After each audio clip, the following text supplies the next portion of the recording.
You ask Tiger to solve. This deals with linear equations with one unknown. The final result is x equals 2 over 5. Let's solve it step by step.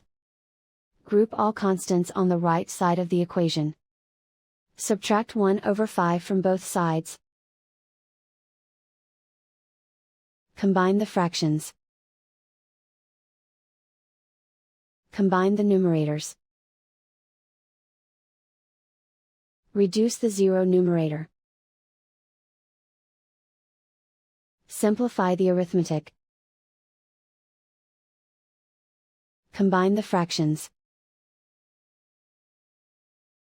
Combine the numerators. And so the final result is x equals 2 over 5.